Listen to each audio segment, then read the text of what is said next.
Well, Russian state media sources are reporting the arrest of what are described as 8 suspects in connection with Saturday's explosion on the Kerch Bridge. The 12-mile-long bridge connects Russia to Crimea, the Ukrainian territory it annexed in 2014. Russian President Vladimir Putin personally opened the structure in 2018.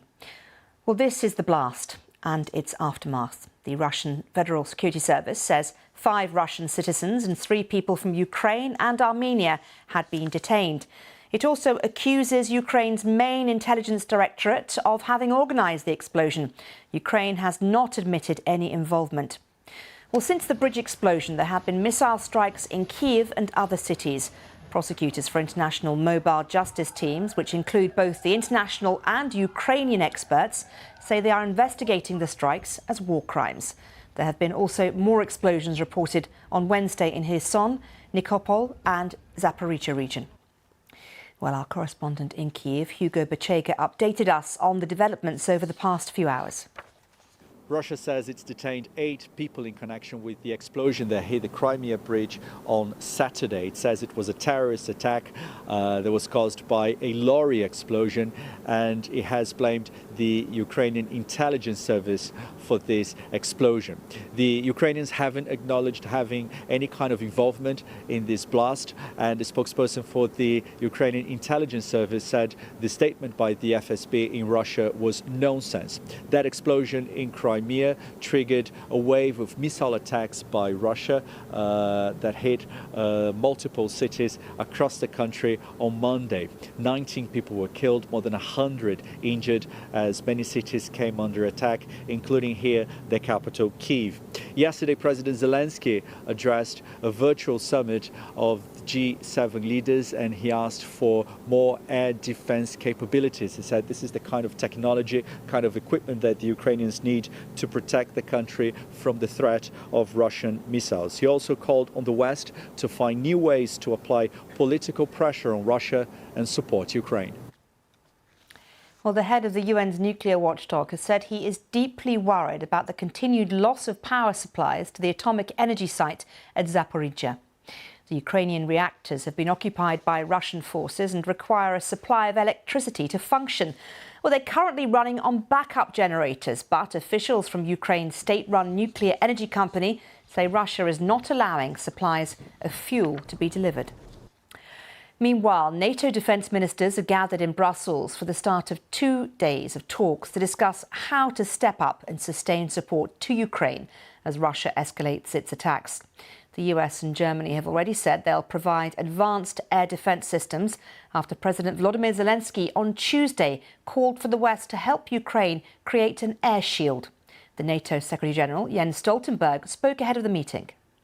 We have seen, of course, the speculations about the use of a low-yield nuclear weapon in Ukraine. And we have conveyed clearly to Russia that this will have severe consequences for Russia.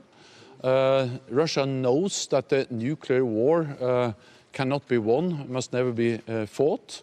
And we are, of course, also closely monitoring the Russian nuclear posture. We haven't seen any changes in the nuclear posture of Russia, but we will remain vigilant. We will continue to monitor closely because the nuclear threats, the nuclear rhetoric and the veiled threats from Russia are dangerous and reckless.